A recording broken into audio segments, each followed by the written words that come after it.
Hi friends, welcome to my channel. నిన్న చెప్పిన ignored girl story part 2 continue చేద్దాం.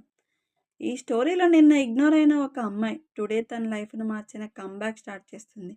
ఏదైనా పెయిన్ తన పవర్గా మార్చుకునే ఒక రియల్ ట్రాన్స్ఫర్మేషన్. ఇది సీత కథ. ఆ రోజు ఇగ్నోర్ అయిందంటే ఆమె సైలెంట్ అయిపోలేదు. నైట్ మొత్తం సీత ఒక డెసిషన్ తీసుకుంది. నెక్స్ట్ టైం ఎవరైనా నన్ను ఇగ్నోర్ చేస్తే నేను రీచ్ అయ్యే లెవెల్ వాళ్ళని షాక్ చేస్తుంది. ఆమె కోర్సెస్ స్టార్ట్ చేసింది. న్యూ స్కిల్స్ నేర్చుకుంటుంది. రెజ్యూమ్ ఇంప్రూవ్ చేస్తుంది. ఆఫీస్‌లో అందరిని సైలెంట్‌గా అబ్జర్వ్ చేస్తూ తనతో తాననే ప్రూవ్ చేసుకోవాలని హార్డ్ వర్క్ స్టార్ట్ చేసింది.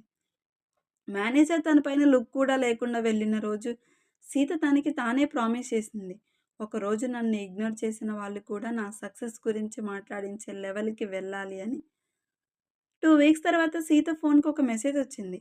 Hi Sita, we received your profile. Can you schedule your interview? ఆమె ఒక డెసిషన్‌తో తన లైఫ్ మొత్తం మారిపోయింది. మరి ఆ టాప్ కంపెనీ నుంచి వచ్చిన ఇంటర్వ్యూ సీత ఫేట్‌ని ఎలా చేంజ్ చేసింది? పార్ట్ 3లో తెలుస్తుంది. సీత లైఫ్‌ను మార్చిన ఇంటర్వ్యూలో జరిగిన ట్విస్ట్ ఏంటో పార్ట్ 3లో చూసేద్దాం. Please follow my channel.